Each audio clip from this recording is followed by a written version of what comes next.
Hey, what's up, Roxstars? It's Rox with a little bit of talk about what's at the top of the blog, so let's get to it.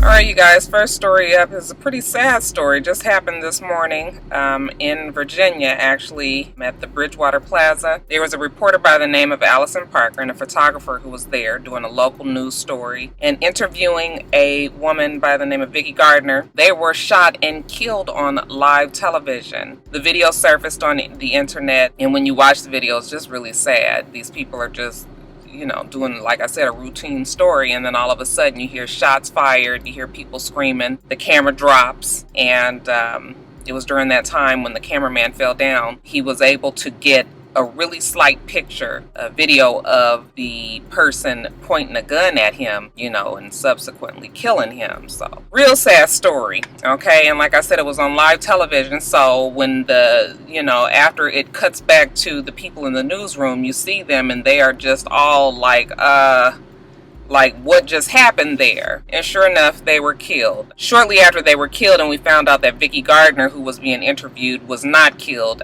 it made me feel like, oh my goodness, that sounds like it's a disgruntled employee. Someone who was upset with either the station or these two or something. So I was just like, this sounds like this is a connected job here. News came out that the killer was indeed Vester Flanagan. He was a former reporter of that same news station. He went by the name of Bryce Williams. He was fired about a year ago. They don't know why he was fired. That's not public record, evidently, but yeah, he was fired. Now it's seeming that probably Bryce took offense with that, has been having obviously some personal problems over this last year, and has decided to take it out on Allison Parker and Adam Ward. There was a manhunt for Vester Flanagan, and then it was found that he shot himself on the Interstate 66. Not sure if he's dead or not. You guys will probably know by now because that shit usually moves real fast, but before I've done this video,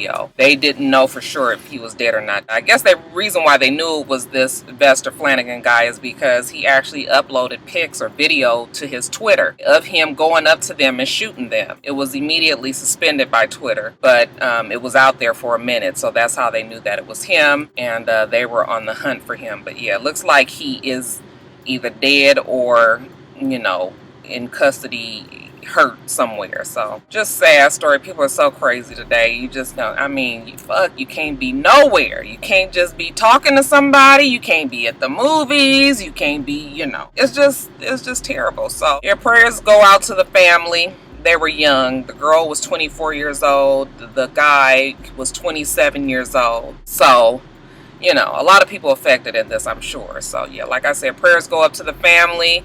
I'm sure we'll hear more about this Vester Flanagan / Bryce Williams guy. Rest in peace to the two that were innocently killed. So you guys, there seems to be some sort of war between Puffy and 50 Cent. We're all aware of it. 50 Cent is the king of, you know, he picks out a victim and then he picks on them until they are nothing but a damn pulp. In his latest quest, he has been going back and forth. Really, he hasn't really been going back and forth. He's really just been doing his own side, trying to discredit the Ciroc brand because he has a new vodka out by the name of EffenVsCiroc. And so every chance that he gets, he picks at Puffy, called Ciroc Puffy Juice, and is just always constantly making fun. And we all get a good little giggle off of it. You know, 50 Cent is just a fucking mess. Okay, so seems like French Montana has been pulled into this beef. Evidently, French Montana was somewhere and was caught on video saying that EffenVsCiroc, the shit is watered down, but you know he loves it. Well, why did he do that? You know, 50 Cent got a hold of the video and uploaded it to his Instagram with his own caption saying that, you know, something along the lines of, even French Montana, you know, loves EffenVsCiroc. And what's the problem with that, you ask? Well, French Montana is a known hanger-outer with Puffy. I think he might even be on the Bad Boy label at this point. I'm not really sure, you guys. But he seems to always be around Puffy and has even branded his own self as a Ciroc boy. You getting caught on video saying that you love EffenVsCiroc is not a good idea. Okay, stupid of him to do. Whether or not you are friends with Puffy, I mean, you are, I'm imagining you are kind of considered a sponsor for Ciroc if you are considered a Ciroc boy. So yeah, stupid move on French Montana's part. So he comes back, puts out a video on Instagram of him throwing away a whole bunch of bottles of effing vodka. Said, this is what I think about your effing vodka, and just throws them in the trash. I was like, that is perfectly good vodka there. But yeah, he threw them away. Of course, 50 Cent comes back, posts a video of him mocking how Puffy must have called French Montana once that first video came out of him saying that he loved effing vodka. 50 Cent was teasing Puffy. So then after that, French Montana posts, you know, that he is Ciroc for life or whatever it is, you guys. The beef seems to be all in good fun as of now. Pretty harmless. Like I said, 50 Cent is the only one that really keeps coming forward. Puffy never really responds because Puffy really doesn't have to, because Ciroc does have the game on lock, okay? I'm not a fan of Ciroc vodka, but I'm not really a fan of vodka, period. But I know that Ciroc is really winning the game right now. 50 Cent is definitely trying to, you know, capitalize on some of that. And really, to tell you the truth, 50 Cent is pumping both of their brands up. Just from him continuously mentioning Ciroc, even if it is with effing vodka, he's doing them both a favor. And they're both business-minded men, so I'm sure that they both know that even though 50 Cent is doing all of this, that it's helping them both. So I'm just hoping that the shit stays innocent, because you know how these things can go. Okay, shit turns into something else, beefs get bigger, other people get involved, and it's something else. But as of now, you know, whatever. That's that's the beef. That's what you guys asked me to talk about with 50 Cent, Puffy, and French Montana. Alright, you guys, so I'm going to attempt to do this little segment story. You guys know I'm not a sports person, not a football person anyway. But Michael Vick, evidently he is the new quarterback for the Steelers. Okay, so congrats are in order for Michael Vick. Seems that a lot of people are not happy about that and are having some problems with him taking on this job. I guess he's going to be the backup quarterback for Ben Roethlisberger, or whatever his name is. Look, I don't really understand why there's so much problems with Michael Vick. Actually, I do. I know that Michael Vick, you know, went to jail for 1.5 years for animal cruelty. Okay, which is, he's the only person that's ever been to jail that long for you know, animal cruelty ever in the history of the United States. Actually, it was almost 2 years. He paid his debt to society, and you would think that that would have been it. However, ever since he's been out of jail, people are still writing him about all of the shit that he might have done in the past, whatever. We know that quarterbacks is the star of the football team, and that quarterbacks are usually the, I'm just gonna go on and say it, okay? It's just usually the all-American white guy, okay? The one that throws the ball, doesn't really get tackled. Then you got Michael Vick, this dark-skinned black brother, wears his hair, who used to wear his hair in cornrows. He doesn't even have that same look anymore. But by many accounts, from what I've read anyway, is extremely talented. Probably the fastest in the football league. I mean, I've read up on some things about Michael Vick, and I'm just, you know, I think people just have a problem with the fact that, you know, their star would have to be this dark-skinned black guy who lets dogs fight. Or at least they use that excuse, but really just don't want it to be the fact that him. Now, I know there's a whole bunch of animal lovers out there. Hey, I love animals too. Okay, but I'm not no fanatic for no animal. And when we think about the things that other people have done, speaking of the Steelers, let's talk about Ben Roethlisberger. I remember doing a story on him. A couple of assaults that he was accused of. One girl said that he raped her in a hotel. He had called down to the hotel front desk and said that his TV wasn't working, and when she went up there to fix the TV, which was fine, he wouldn't let her go, and he raped her. She told security didn't do any investigation because Ben Roethlisberger was friends with the president of the hotel, and you know, so there was no rape kit done, and there was evidence that was lost, and all of that to end up, you know, eventually the case getting thrown out or dismissed. People are suspecting that she was paid off. And there was another incident where he was at a bar, I believe, and assaulted a couple of college girls or one college girl in the bathroom. Okay, so Ben got his shit with him. And I'm not trying to say that Ben is any better or worse than Michael Vick, but what I'm saying is that they both have their problems. Ben has fucked around with some adults, some people, human beings, and all after all of that happened, he was suspended for 6 games. And you know, and I'm just giving you guys with the little bit that I've read up on. I'm sure it's way more to it and everything, but I'm just letting you know the basics is I don't understand why people refuse to give Michael Vick this, just give him a second chance. I do understand. Okay, I've already told you the whole all-American white guy quarterback thing, but it's just still unfortunate that this man has to fight so hard, even when you hear football players talk about what a great person he is. I don't even really know what I'm just letting you guys know the story that Michael Vick is going to be a new quarterback at the Steelers, and congratulations to him. Hopefully people will get over their hang-ups, move on, and let the man play football. Okay, this is the longest punishment of public opinion is sometimes even worse than jail time. Okay, I just hope that he's able to be successful there. So yeah, that's it. Michael Vick is now a Steeler.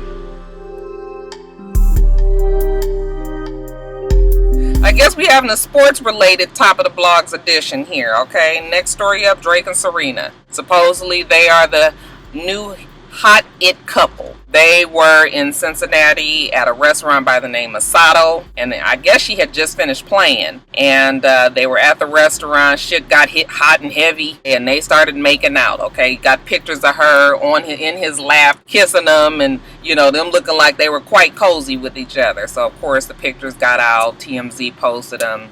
Now everybody is saying that these two are back together. Some friends are saying no, they're not back together. They're just having a good time, okay? Serena is a single woman and she is concentrating on winning the U.S. Open. I don't know if I believe that they're a couple or not, okay? First of all, they are big enough stars to know that everybody is watching them. So for you to get this, I mean, how fucking hot and heavy did it have to get in that restaurant for you guys to be all up in each other's laps and kissing and doing all that?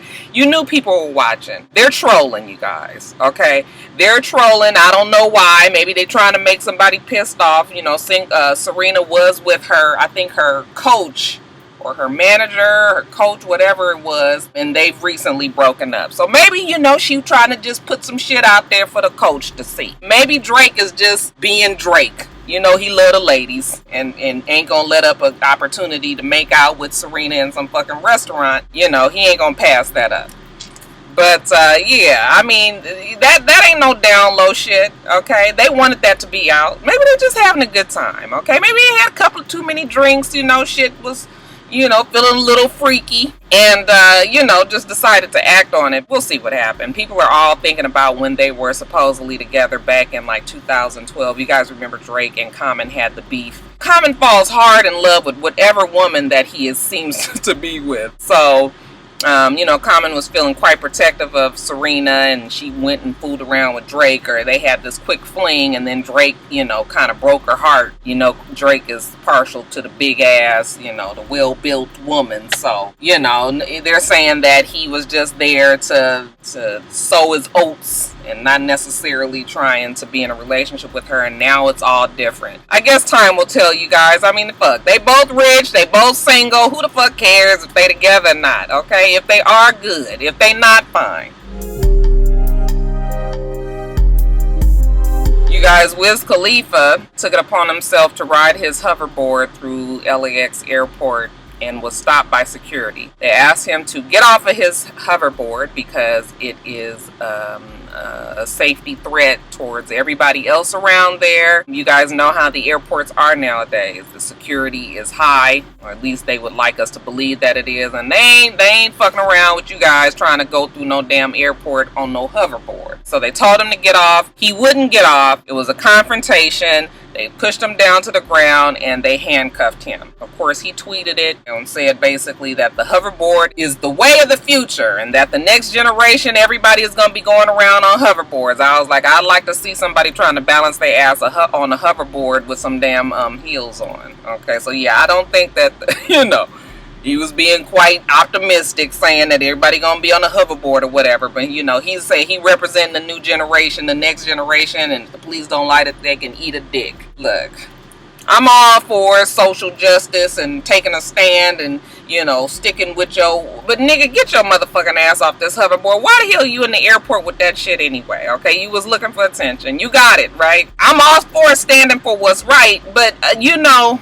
Really, we not fixing to be up here or rah-rahing your cause because you just couldn't get your ass down from the damn hoverboard. We not gonna jump on board with all of this bullshit, okay? Wiz Khalifa, he fine. Ain't nothing happened to him. I think they arrested him, you know, or let him go later or whatever. But yeah, you gonna get enough for trying these motherfuckers at the airport. They are not playing with your ass. Get your ass down, walk through the damn airport like every fucking body else. Who the hell else you see hoverboarding through the damn airport? I ain't got time for Wiz Khalifa, please. He tried it. And then speaking of Wiz Khalifa, let's talk about Amber Rose. Okay, she and her girl Black China are now being expected to get a reality show. Sorry about that, you guys. Excuse me. On MTV. And it is supposed to be about Amber Rose, like I told you, the ex-wife of Wiz Khalifa, and Black China is the ex-fiance of rapper Tyga, who has since moved on to Kylie Jenner, just in case y'all forgot.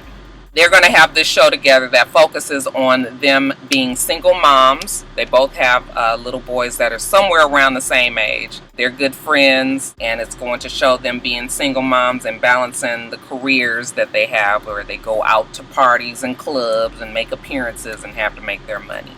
Okay, so it's going to be on MTV. You know.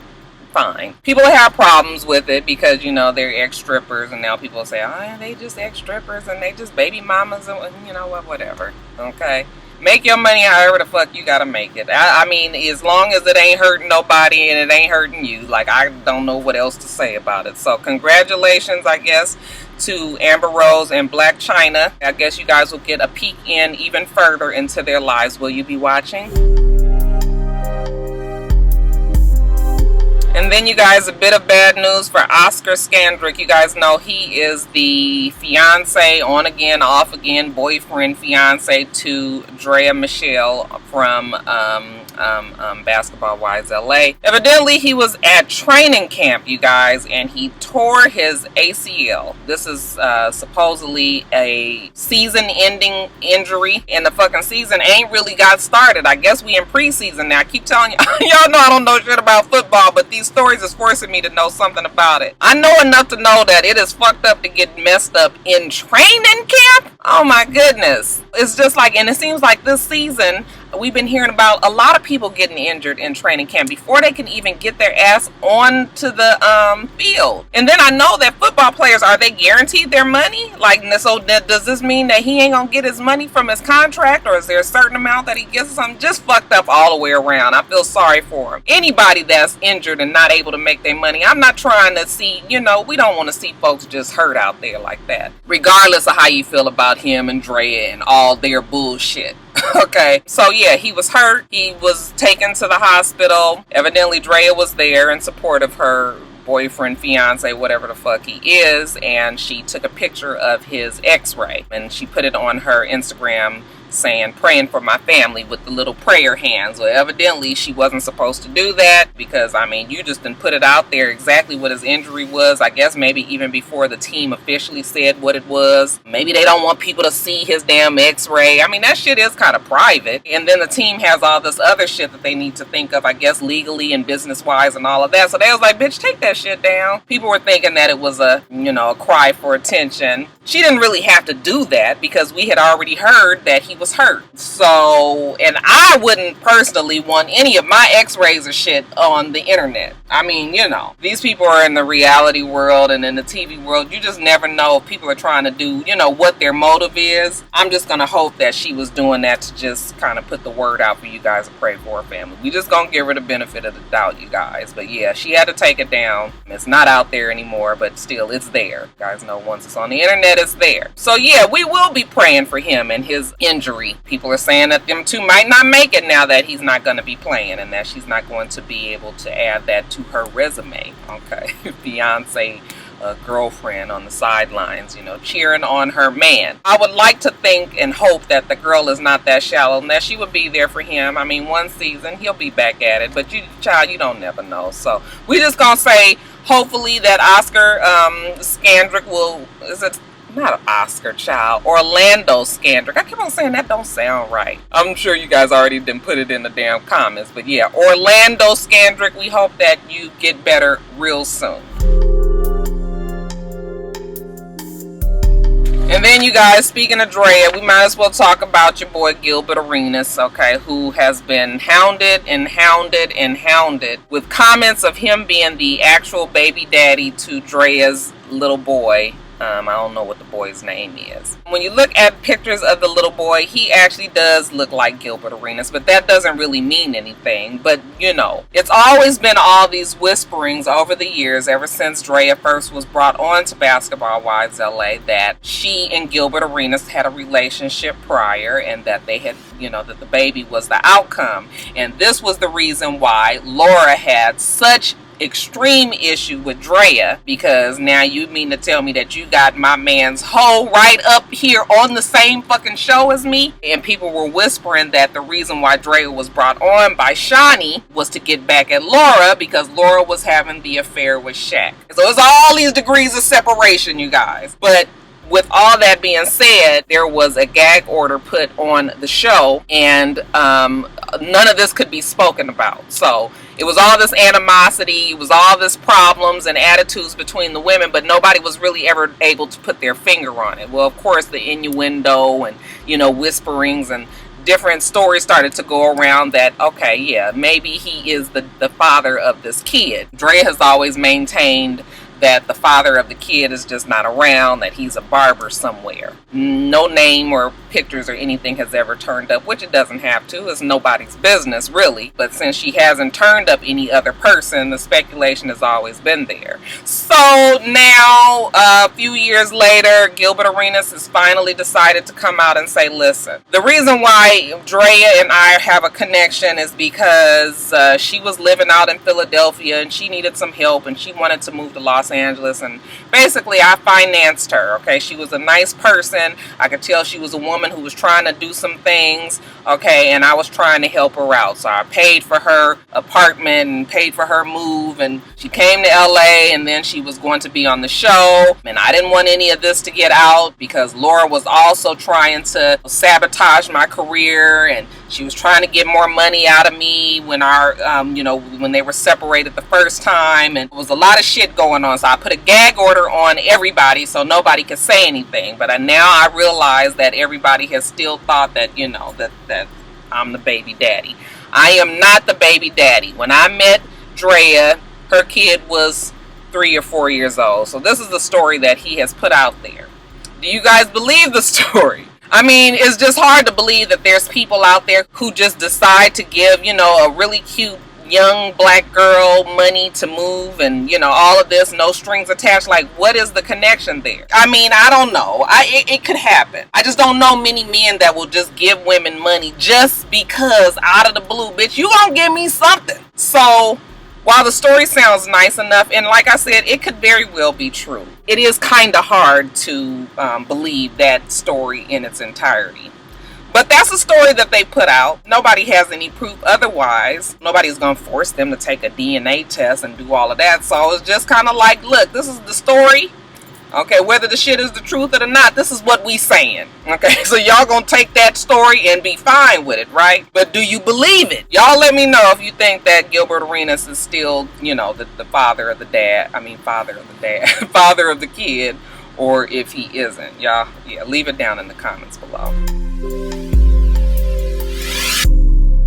Alright, you guys, and then sort of a feel-good story as our closer-outer. And that would be the youngest judge in South Carolina history, and might even be, I don't know, maybe it might not be U.S., but I know in South Carolina history, easily to be exact. She was appointed just this past week. Okay, 25-year-old girl by the name of Jasmine Twitty. And did I mention that Jasmine is black? Yes, you guys, Jasmine is a black girl. She is a graduate of the College of Charleston, active in the community. Say she is also treasurer of the Urban League upstate. You know, Jasmine is busy. She is a black girl on the rise, on the move, and she is now the newest, youngest black girl judge in South Carolina. So good for her. There is some conversation about Jasmine and wondering how a 25-year-old person is going to have the experience and the wisdom that a judge is expected to have. And yeah, I guess that is a legitimate concern. I'm assuming that Jasmine will, you know, lean on the experience and wisdom of many of her seasoned peers and counterparts now, and that she's going to have to, you know, kind of learn on the ropes or by the ropes, listening to people who have, you know, been in her shoes, maybe not as young, but definitely been a new judge somewhere, and kind of help her along the way. But, you know, no negativity here. I wish nothing but good things for this girl. You know, it's good to have to, you know, it's good to be able to tell a story about a woman, a black woman for sure, and so young, making, you know, such strides, like I said. So just congratulations to Jasmine Twitty. Hopefully we'll hear good things about her in the future.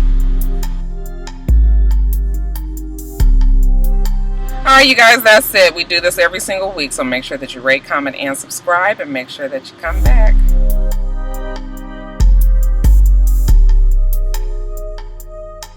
Until next time, rock stars. Bye.